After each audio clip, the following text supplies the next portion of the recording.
en 2006, nous, l'IDPS, nous n'étions pas d'accord avec cette constitution. On avait même fait une promesse à notre peuple qu'une fois arrivé au pouvoir, si vous nous faites confiance, nous arrivons au pouvoir, nous allons revenir sur la constitution. La population nous a fait confiance, la population nous a amenés au pouvoir. Qu'est-ce que nous allons faire? Nous allons aussi respecter notre parole. J'ai vu certaines personnes revenir sur mes tweets. Oui. Quelle a été ma position en 2006 par rapport à la Constitution? Mais comme nous étions en phase d'aller aux élections, nous étions obligés de respecter ce qui était devant nous. Mais cela ne veut pas dire que ça remettait en cause notre position de départ. Même mes frères qui sont de l'autre côté, ce que j'ai dit là est connu par les anciens de l'IDPS comme moi. Je ne parle pas des gens qui nous ont rejoints dans les combats en 2017, en 2016, en 2018. Non, je m'adresse aux anciens de l'IDPS. La population a fait sa part des choses. Nous, en tant que force politique qui avait pris l'engagement avec la population, nous sommes dans l'obligation de respecter nos engagements.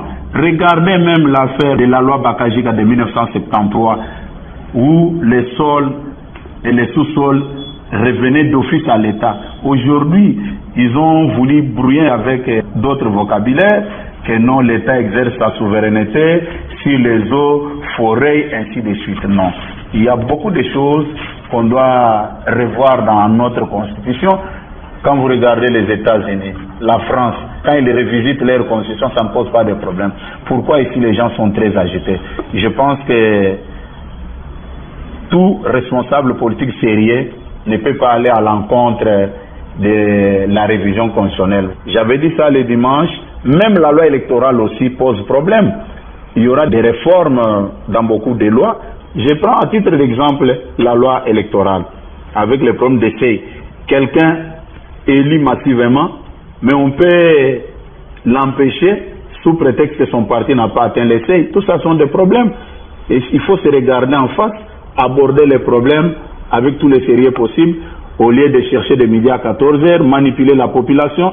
Non. Nous sommes des légalistes, nous sommes des respectueux de nos paroles. En 2006, on avait fait une promesse à la population.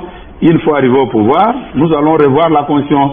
Puis c'était une constitution rédigée là où tout le monde connaît.